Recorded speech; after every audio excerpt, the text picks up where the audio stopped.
vais faire court, parce que je pense qu'il y a d'autres prises de parole. Je me présente, je suis Christian Perret, je suis délégué régional Bourgogne-Franche-Comté pour SGP Unité Police, le syndicat majoritaire. Pour faire vite un rappel, en 2010, nous ne sommes pas concernés par les élections du 20 octobre prochain, puisque nous avons voté en 2010, en janvier 2010, et que nous revoterons qu'en janvier en 2014. Nous sommes majoritaires en Bourgogne, à plus de 50% des voix, en Côte d'Or, et évidemment au niveau national, on n'a pas atteint la barre des 50%, mais nous avons obtenu 48%, en laissant à 10 points derrière nous le syndicat CGC, CFE, Alliance.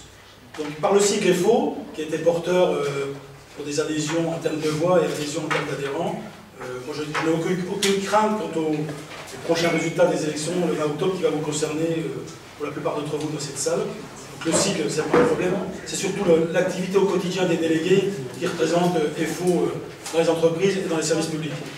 Aujourd'hui, la police nationale va mal, très mal, puisque dernièrement, vous avez pu lire dans la presse, nous avons encore perdu 3 policiers qui se sont suicidés, et une collègue qui s'est suicidée cet été, une policière de Cagnes-sur-Mer, suite à du harcèlement moral par un commissaire de police, qui depuis a été muté, mais non sanctionné. Donc aujourd'hui, le constat, 40 à 50 policiers mettent fin à leur jour par an dans la police nationale. On a eu le gros souci à France Télécom, c'était très médiatisé. Dans la police, ça l'est un peu moins. Nous avons un devoir de réserve, nous sommes délégués, mais nous ne pouvons pas tout exprimer dans la presse. Néanmoins, ce constat, il est là. Les policiers sont soumis à une pression hiérarchique sur la politique du chiffre, qu'a voulu Nicolas Sarkozy, déjà ministre, aujourd'hui, donc président de la République. Dans la fonction publique, c'est le credo, le chiffre, avec le chiffre. Et malheureusement, ça laisse des traces, et nos collègues le vivent très mal. Je voudrais quand même vous dire que les policiers ne sont pas des privilégiés dans la fonction publique, ne sont pas des fonctionnaires au-dessus des lois, ni des textes. On est contraint d'exercer un métier très difficile. Il y a une violence aussi à l'égard des policiers, puisque nous avons 12 000 policiers blessés chaque année sur les interventions de police. Sachant que la société, malheureusement, vivant des difficultés économiques réelles et certaines, est de plus en plus violente contre l'autorité de l'État. Nous sommes le premier rempart républicain pour vous protéger, vous aider et vous porter assistance et secours. Mais nous sommes aussi, malheureusement, victimes de la violence de nos concitoyens dans l'exercice de nos missions. 12 000 policiers et malheureusement entre 8 000 policiers qui décèdent chaque année dans l'exercice de leur mission pour assurer leur devoir de policier. Donc c'est vrai que cette RGPP qu'a évoqué Marie-Alice et Christine, nous sommes touchés puisque nous allons perdre entre 2008 et 2012 10 000 policiers. Nous l'avons dénoncé. Un autre syndicat a été favorable en 2008 à une signature, avec Alain Marie, ministre de l'Intérieur de l'époque. Nous sommes contre. Nous allons mobiliser le 7 octobre prochain à Paris pour un premier grand meeting Île-de-France. Et l'unité GP est rentrée dans l'action depuis quelques semaines par voie de communication donc sur ce meeting à Paris.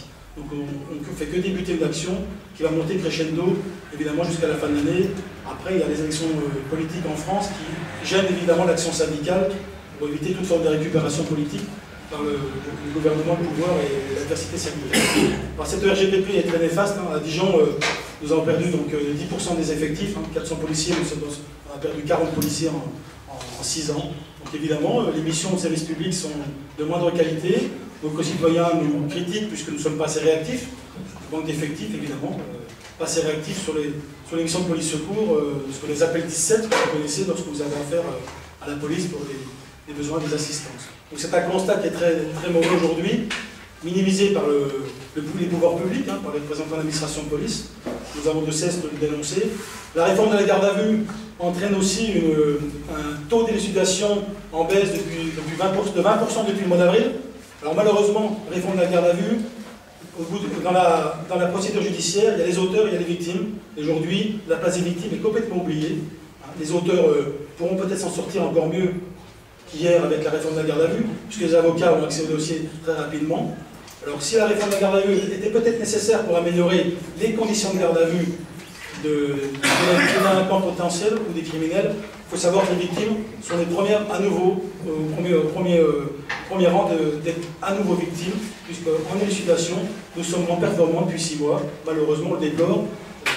C'est un fait. Il faut le savoir aussi que cette réforme de la garde à vue, elle entraîne une certaine démotivation des personnels enquêteurs de police qui ont à cœur de faire aboutir les dossiers eu égard aux plaintes déposées et aux victimes recensées sur des actes délictueux, voire criminels.